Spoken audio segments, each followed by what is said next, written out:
Good evening दोस्तों। आज का अपना टॉपिक है वितरण का सीमांत उत्पादकता सिद्धांत। वितरण का सीमांत उत्पादकता सिद्धांत, marginal productivity theory of distribution. इसे उत्पत्ति के अन्य साधन थे जो हम पढ़ चुके हैं, जैसे भूमि, पूंजी, श्रम और साहस, व इनके प्रतिफल भी पढ़ चुके हैं। जैसे भूमि का क्या था, लगान, जिसको विस्तार से हमने पढ़ा है।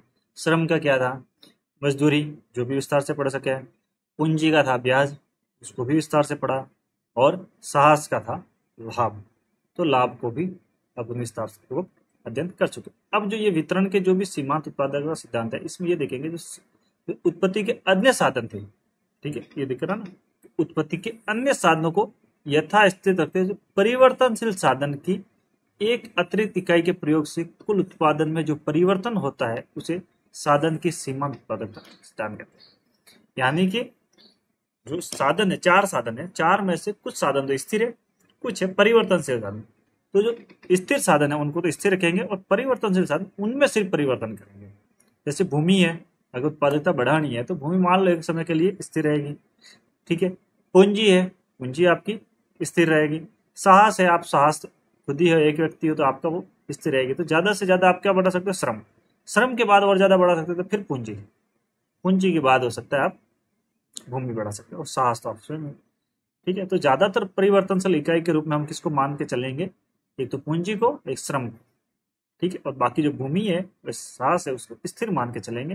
फिर देखते हैं कि कुल उत्पादकता में किस प्रकार का परिवर्तन होता है। तो जो परिवर्तन होता है उसे क्या कहते हैं, साधन की सीमांत उत्पादकता कहते हैं। आया समझ में, यही इस सिद्धांत में अध्ययन करेंगे, ठीक है। एक साधन की सीमांत उत्पादकता जहां उसके सामान्य पारिश्रमिक, क्या सामान्य पारिश्रमिक के बराबर होती है, उसी बिंदु पर एक फर्म को उत्पादन के साधनों की सेवाओं की खरीद को रोकना उसके लिए लाभप्रद होता है। उस बिंदु पर जहां एक फर्म को उत्पादन के साधनों की सेवाओं की खरीद को रोकना उसके लिए लाभप्रद होता है। कहां पे होता है, जहां सामान्य पारिश्रमिक के बराबर होता है। क्या होती है, सीमांत उत्पादकता, ठीक है। ऐसा समझ में सारा कि एक साधन की सीमांत उत्पादकता उसके सामान्य पारिश्रमिक के बराबर होती है, वहां पे उसके उत्पादन को रोकना चाहिए, वहां उसके सबसे ज्यादा लाभप्रद होगा, और तभी फर्म को क्या होगा, लाभ अधिकतम। क्या होगा, लाभ अधिकतम। अब देखते हैं कि सीमांत उत्पादकता सिद्धांत के अनुसार साम्य अवस्था है, उसके लिए क्या क्या शर्तें होना जरूरी है, तब जाके साम्य अवस्था होगी, इक्विलिब्रियम। उत्पादन के किसी भी साधन की सीमांत उत्पादकता सभी व्यवसायों अथवा उद्योगों में समान हो सब, ठीक है। पहले क्या शर्त है कि उत्पादन के किसी भी साधन की सीमांत उत्पादकता सभी व्यवसायों अथवा उद्योगों में समान हो, ठीक है, अलग अलग ना हो। दूसरा है किसी एक व्यवसाय के उत्पादन के प्रत्येक साधन की सीमांत उत्पादकता अन्य साधनों की सीमांत उत्पादकता के बराबर हो। किसी एक व्यवसाय के उत्पादन के जो प्रत्येक साधन है, उस प्रत्येक साधन की सीमांत उत्पादकता अन्य साधनों की सीमांत उत्पादकता के बराबर हो, ये दूसरी शर्त। तीसरी शर्त क्या है, उत्पादक के किसी साधन का पुरस्कार उसकी उत्पादकता के बराबर होता है। उत्पादकता किसी साधन का पुरस्कार उसकी उत्पादकता के बराबर होता है, तथा दीर्घ काल में यह उस साधन की सीमांत उत्पादकता के भी बराबर होता है। दीर्घ काल में उस साधन की सीमांत उत्पादकता के भी बराबर होता है। चलिए अब देखिए सीमांत उत्पादकता की क्या है कॉन्सेप्ट, कौन कौन सी धारणाएं अवधारणाएं है।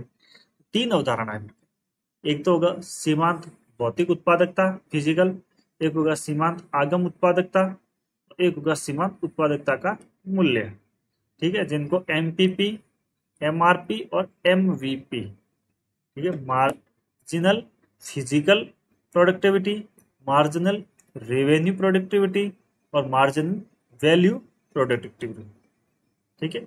मूल्य उत्पादक, इसको क्या कहते हैं, सीमांत मूल्य उत्पादकता भी कह सकते हैं, ठीक है। सीमांत उत्पादकता का मूल्य है, इसी को क्या कहते हैं, सीमांत मूल्य उत्पादकता, ताकि एक थोड़ी यूनिफॉर्मिलिटी। तो आगे पीछे तो क्या है, एम और पी, बीच का ही तो चेंज हो रहा है। इसमें क्या है, भौतिक, इसमें आगम और इसमें मूल्य, बाकी तो सब सेम ही है। इसीलिए देख ले ये एम आर और वी, एम आर और वी। चलिए तो पहला क्या है, सीमांत भौतिक उत्पादकता, मार्जिनल फिजिकल प्रोडक्टिविटी, ठीक है, फिजिकल है भौतिक। जब सीमांत उत्पादकता को वस्तु की भौतिक मात्रा में व्यक्त किया जाता है तो उसे सीमांत भौतिक उत्पादकता, सीधी सी बात है, सीमांत उत्पादकता को उसकी वस्तु की भौतिक मात्रा में व्यक्त किया जाएगा। फिजिकल, जैसे बिस्किट बेच रहे हैं आप, कोई भी सामान बेचो तो सामान की संख्या के बराबर करेंगे, तो भौतिक रूप में है तब तो उसको क्या कहेंगे, सीमांत भौतिक उत्पादकता। अन्य शब्दों में किसी एक साधन की अतिरिक्त इकाई में वृद्धि करने पर जो वृद्धि वस्तु के कुल भौतिक उत्पादकता में होती है वह साधन की अतिरिक्त इकाई की भौतिक उत्पादकता कही जाती है, जबकि अन्य साधनों की मात्रा को स्थिर रखा जाता है। बिल्कुल। उत्पादन प्रक्रिया में तीनों नियम लागू होने के कारण, इसमें क्या होगा, तीनों नियम लागू होने के कारण सीमांत उत्पादकता का वक्र अंग्रेजी के उल्टे यू आकार का होता है, अर्थात पहले उत्पादकता वृद्धि नियम लागू होता है, फिर ह्रास नियम के कारण गिरने लगता है, मतलब उल्टा यू आकार का, यानी इस प्रकार का होता है। यानी यहाँ पे चलो डायग्राम में है, मैं बताइए जाता हूँ, इस प्रकार उल्टे यू आकार। उल्टे यू आकार का क्यों होगा, कि पहले क्या होगा, उत्पादकता वृद्धि नियम होगा, तो वृद्धि नियम होगा तो उत्पादन बढ़ेगा, फिर क्या होगा, उत्पादन स्थिर नियम हो जाता है, उत्पत्ति का स्थिर नियम के कारण स्थिर हो जाता है, और फिर वास्तव उत्पादकता का ह्रास नियम लागू होने के कारण गिरने लगता है। तो इसलिए किस प्रकार का बन गया उत्पादन का वक्र, सीमांत उत्पादकता, ये बनेगा उल्टे यू आकार का, समझ रहा है ना। दूसरा देखते हैं सीमांत आगम उत्पादकता, उसमें भौतिक रूप से स्थिर संख्या है, इसमें क्या रिवेन्यू रूप में होगा, आगम के रूप में होगा। बस अन्य साधनों की मात्रा को स्थित रखते हुए परिवर्तन साधनों की एक अतिरिक्त इकाई के प्रयोग से कुल आगम में जो वृद्धि होती है, किसमें, कुल आगम। बस इंपोर्टेंट वही है, बाकी चीज वो की वो परिभाषा है, सिर्फ वर्ड क्या चेंज हो रहा है, कुल आगम। वहां पे क्या हो रही थी, कुल भौतिक उत्पादन में, ठीक, उसे साधन की सीमांत आगम उत्पादकता कहते हैं। सीमांत भौतिक उत्पादकता को सीमांत आगम से गुणा करने पर सीमांत आगम उत्पादकता प्राप्त होती है, ठीक है। ये क्या कहता है कि सीमांत भौतिक उत्पादकता जो पहले निकाली थी वो सीमांत आगम से, सिर्फ एमआर से गुणा करने पर क्या निकलेगी, सीमांत आगम उत्पादकता। यानी कि एमआरपी निकालने के लिए, एमआरपी वो नहीं है यहाँ पे, एमआरपी का मतलब मार्जिनल रिवेन्यू प्रोडक्टिविटी, ठीक है। तो मार्जिनल रिवेन्यू प्रोडक्टिविटी निकालने के लिए एमपीपी यानी मार्जिनल फिजिकल प्रोडक्टिविटी को एमआर से गुणा, मार्जिनल रेवेन्यू से गुणा करेंगे तो हमारे पास आ जाएगी एमआरपी। आया समझ में, सिंपल सी बात है। इसको मैं टेबल भी अगर होगी तो मैं बताऊंगा कि ताकि आप और आराम से आपको समझ में आएगा। आगे पहले एक बार तीनों पढ़ लेते हैं, तो दूसरा तो हमारा क्या सीमांत आगम उत्पादकता, अब तीसरा भी पढ़ लेते हैं। तीसरा है सीमांत उत्पादकता का मूल्य, मार्जिनल वैल्यू प्रोडक्टिविटी, ठीक है। इसमें क्या होगा, मूल्य क्या रखा जाएगा, सीमांत भौतिक उत्पादकता को वस्तु के मूल्य से गुणा करने से सीमांत उत्पादकता का मूल्य प्राप्त होता है। किससे गुणा करने पर, सीमांत भौतिकता होगा वस्तु के मूल्य से गुणा करने पर, उसमें किससे कर रहे थे, एमआर से, और वस्तु का मूल्य क्या होता है, एआर होता है, प्राइस क्या होती है, एआर। इसमें एआर को गुणा, एनपीपी को एमआर से गुणा करेंगे तब तो क्या आ जाएगा, सीमांत मूल्य वाला, ये उत्पादकता वाला, ठीक है, आगम। और इसमें क्या आएगा, मूल्य, ठीक है। तो तीन चीज आ रही है, एक तो फिजिकल पी, एक आ रहा है आर आगम रिवेन्यू, और एक आ रहा है वी यानी वैल्यू यानी मूल्य, ठीक है। इसको प्राइस भी कह सकते हैं एक तरह से, मूल्य यानी प्राइस है तो प्राइस भी कह सकते हैं। तो प्राइस में ए आर, ठीक है। तो एमवीपी को निकालने के लिए एमपीपी के साथ किससे गुणा करेंगे, ए आर या प्राइस से गुणा करेंगे, ठीक है। और इसमें क्या था, एमपीपी के साथ में एमआर से गुणा करना, एमपीपी से, ये दोनों में, इसमें तो एमआर से गुणा हो रहा है, इसमें ए आर से गुणा हो रहा है। ए आर एम आर क्या है, आगे हम वैसे पीछे के अध्याय में अध्ययन कर चुके हैं, ठीक है। औसत आगम होता है और वो होता है सीमांत आगम, ठीक है। जो कि पूर्ण प्रतियोगिता में प्राइस ए आर और एम आर, पूर्ण प्रतियोगिता में ए आर और एम आर तो बराबर होता है, बिल्कुल बराबर होती है। तो उस समय क्या होगी, एमवीपी और एमआरपी दोनों बराबर आएगी, क्योंकि जब दोनों का प्राइस ही सेम है, दोनों एक सेम वैल्यू आएगी। यही चीज इन्होंने करी है कि price A R M R बराबर होती है, तो एमवीपी बराबर एमपीपी इंटू ए आर, जो यही फॉर्मूला है, बराबर एमआरपी होता है। तथा पूर्ण प्रतियोगिता में एमवीपी और एमआरपी एक ही होते हैं, ठीक, इसी की व्याख्या इसमें पूर्ण प्रतियोगिता में। क्यों, क्योंकि उसमें ए आर और एम आर दोनों बराबर होती है, जब दोनों को एक ही समान गुना करेंगे तो दोनों का वैल्यू सेम आनी है, ठीक है। जिससे ये एक एग्जाम्पल भी है और देख लीजिए।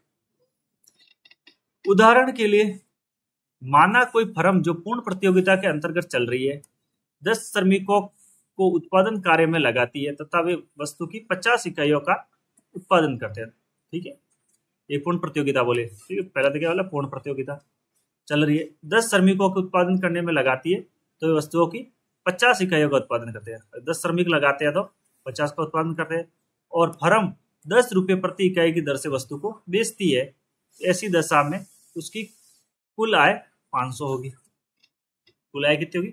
500 होगी, यानी कि 50 इकाइयां बेच रही है और 10 रुपये 50 इंटू 10 यानी 500 का उत्पादन, उसकी कुल आय हो गई। अब देखिए आगे, अब श्रमिकों की संख्या में एक वृद्धि की जाती। पहले 10 श्रमिक थे, अब 11 श्रमिक कर दिए। पहले ये 10 थे, अब कितने हो गए? एक और बढ़ा रहे, 11 कर दी, एक की वृद्धि कर जाती है, जिसके परिणाम स्वरूप कुल उपज में बढ़कर 53 इकाइयां हो जाती है। पहले कितनी थी? 50 इकाइयां, अब कितनी हो गई? 53 इकाइयां हो जाती है। तो सीमांत भौतिक उत्पादकता कितनी होगी? तो सीमांत भौतिक यानी भौतिक रूप में कितनी होगी? पहले 50 से 53 हो गया, यानी 50 53 में से 50 मतलब 3 इकाइयों की उपज हुई। मतलब एक श्रमिक वृद्धि करने से भौतिक रूप से उत्पादकता में कितनी वृद्धि? 3 इकाइयों की, ये हो गई। अब आगम रूप से कितनी होगी उपज? सीमांत आगम उत्पादकता कितनी हो जाएगी? 530 में से 500 घटा दिया मतलब 30, यानी सीमांत उत्पादकता कितनी होगी? 30। और सीमांत मूल्य उत्पादकता कैसे हो जाएगी? 3 इंटू 10, 3 इकाइयां बढ़ रही है, एमपीपी कितनी? 3 है, और एआर कितनी है? 10, और इसमें एमपीपी कितनी? 3, और एआर कितनी है? वही 10। ठीक है, तो दोनों में क्या हो जाएगा? 30। एआर और एमआर दोनों समान है, इसलिए क्या हो गया? दोनों में 30-30 आ रही है। देखो एमवीपी और एमआरपी दोनों 30-30 आ रही है। क्यों? और ये पूर्ण प्रतियोगिता है। पूर्ण प्रतियोगिता एआर और एमआर बराबर होती है, इसलिए। चूंकि अपूर्ण प्रतियोगिता में कीमत अधिक होती है तो सीमांत आय से अर्थात प्राइस एआर एमआर से ज्यादा होगी तथा वीएमपी वैल्यू एमवीपी कह दो इसको, एक ही बात है, एमवीपी एमआरपी से ज्यादा होगी। किसमें होगी? अपूर्ण प्रतियोगिता में। अपूर्ण प्रतियोगिता, ठीक है, इसने लिखा है अपूर्ण प्रतियोगिता। ठीक, अब देखते हैं फर्म का साम्य। हाँ, तो फर्म का साम्य है वो कहाँ रहेगा? फर्म का साम्य एक तो है पूर्ण प्रतियोगिता में, एक है अपूर्ण प्रतियोगिता। अपूर्ण प्रतियोगिता के भी कई भाग है, लेकिन हम नॉर्मल एक अपूर्ण प्रतियोगिता के रूप में देखेंगे और एक देखेंगे पूर्ण प्रतियोगिता के रूप में।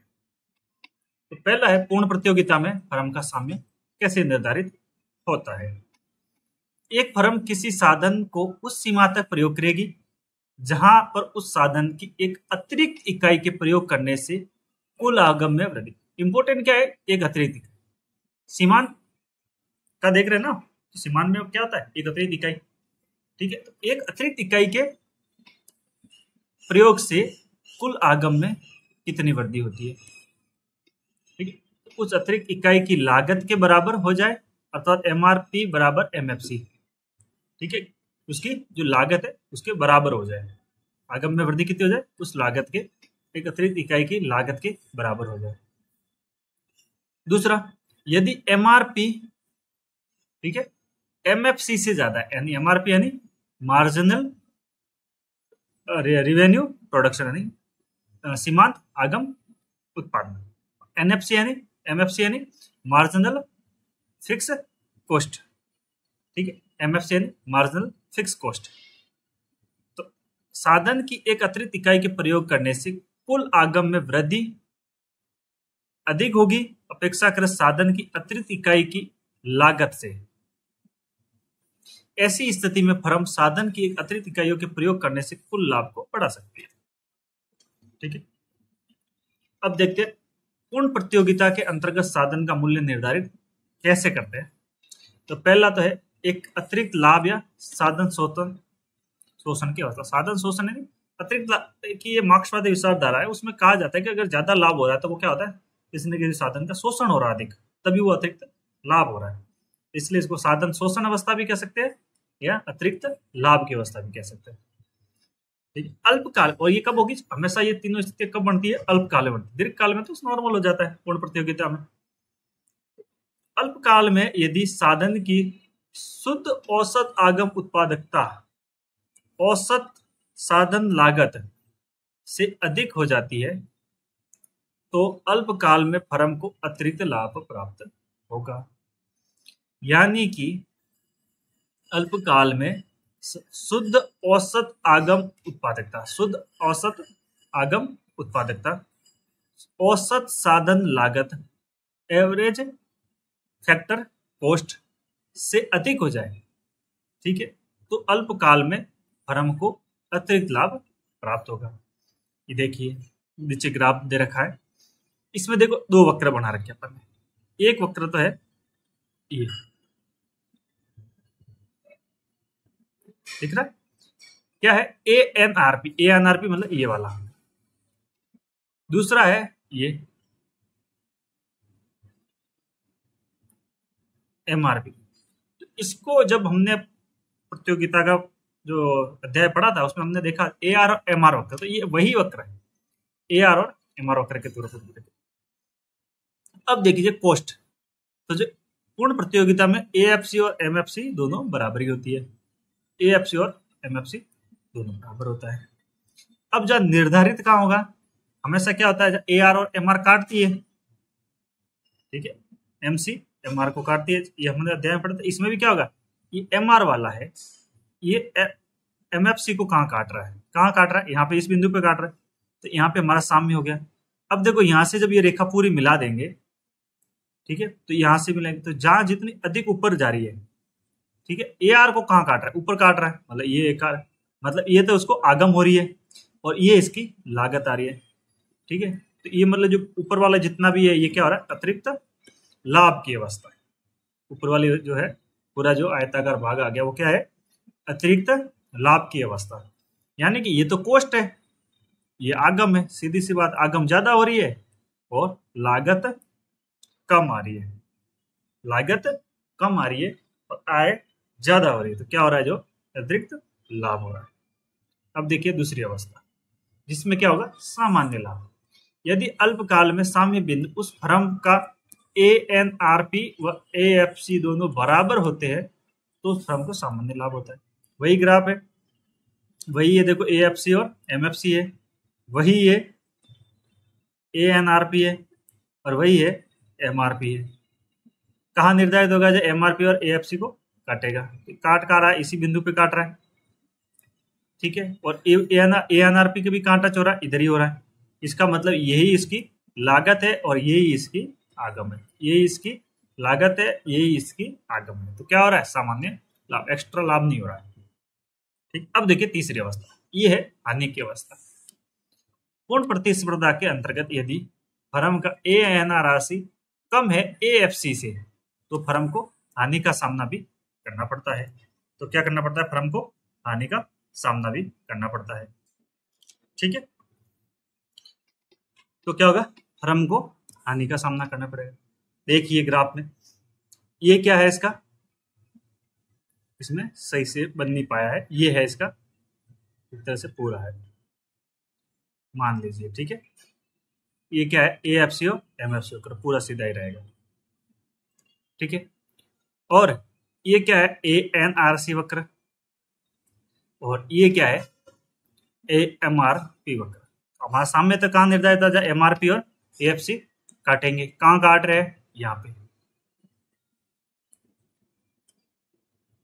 या MRP MC FFC को कितने काट रहा है, इधर, ठीक है। तो इस बिंदु से हम ये, इसको थोड़ा सा डायग्राम सही नहीं बन रहा है, इधर सीधा बनता है, ठीक है, हालांकि ये स्थिति आप इसको देख के चलिए, ठीक है, इसको थोड़ा सा मैं कर लेता हूँ, ये वाली स्थिति, ये पूरा भाग आ जाएगा। तो मतलब क्या हो रहा है कि यहाँ पे ये तो लागत लग रही है आपकी, ये क्या है, लागत है, और ये आपको आय हो रही है, ये आपको आय हो रही है, मतलब इतना क्या हो रही है, आपको हानि हो रही है, आय कम हो रही है और लागत ज्यादा हो रही है, इतनी क्या हो रही है, हानि। हानि को अगर पूछेंगे तो क्या होगा, पूरा आयताकार भाग बता दीजिए, MEPN के बराबर हानि हो रही है, ठीक है। आया समझ में, तीनों स्थितियां किसमें थी, ये पूर्ण प्रतियोगिता में, ठीक है, ये थी अल्पकाल में, क्योंकि तीनों स्थितियां कब बनती, अल्पकाल में, और दीर्घकाल में तो क्या होता है, एक ही स्थिति बनेगी, जो साम्य वाली है, जो ये वाली स्थिति है, यही स्थिति बननी है दीर्घकाल में, क्योंकि सामान्य लाभ होता है दीर्घकाल में। देखिए दीर्घकाल में फर्म का साम्य, पूर्ण प्रतिस्पर्धा में दीर्घकाल में फर्म को सामान्य लाभ भी प्राप्त होता है, अर्थात फर्म का आगम और साधन लागत दोनों बराबर होते हैं, मतलब ANRP और AFC बराबर होते हैं। ये देखिए, ये क्या है ANRP और ये क्या है LAFC। एल इसके आगे और लग गया, एल का मतलब लॉन्ग टर्म, लॉन्ग पीरियड है ना, इसलिए एल और आगे लगा देंगे। ठीक है, तो क्या हो रहा है, सामान्य लागत इतना ही क्या हो रही है, आगम इतना ही लागत, इतनी ही आगम इतनी ही लागत, तो क्या होगा, सामान्य लाभ प्राप्त होगा। अब देखते हैं अपूर्ण प्रतियोगिता में, इम्परफेक्ट कंपटीशन में जो सीमांत उत्पादकता है उसका किस प्रकार में देखने को मिलता है। तो वास्तविक जीवन में अपूर्ण प्रतियोगिता की ही स्थिति देखने को मिलती है।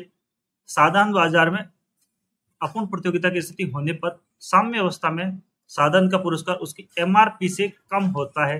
यह अपूर्ण प्रतियोगिता की चरम सीमा है। इसे क्या कहते हैं, क्रय का एकाधिकार। क्रय एकाधिकार, विक्रेता अधिकार नहीं, क्या है, क्रय एकाधिकार, मतलब खरीदने वाला एक ही है, बेचने वाले और हो सकते हैं, लेकिन खरीदने वाला कितना है, सिर्फ एक है, उसको कहते हैं क्रय एकाधिकार। ठीक है, अब देखिए क्रय एकाधिकार में क्या स्थिति होगी, ये देखिए ये है AFC वक्र, ठीक है, एवरेज फैक्टर कॉस्ट, और ये है मार्जिनल फैक्टर कॉस्ट MFC, ठीक है, ये दोनों कॉस्ट है। अब देखिए इसमें ये है MRP वक्र और ये है ANRP वक्र। अब अपना सामने तो कहाँ होना है, जो MFC जहाँ MM वाले है, ठीक है, MM वाला का एक ये वक्र और एक ये वक्र, ये दोनों आपस में कहाँ काट रहे हैं, इस बिंदु पे काट रहे, यहाँ पे अपने में साम्य अवस्था, यहाँ से सीधी एक लाइन मिला लो और एक लाइन सीधी मिला दो। ठीक है, अब जैसे ये दो लाइनें मिल गई तो यहाँ पे क्वांटिटियां निर्धारित हो गई, लेकिन हमारी जो आय कहाँ निर्धारित होगी, ए वाले पे।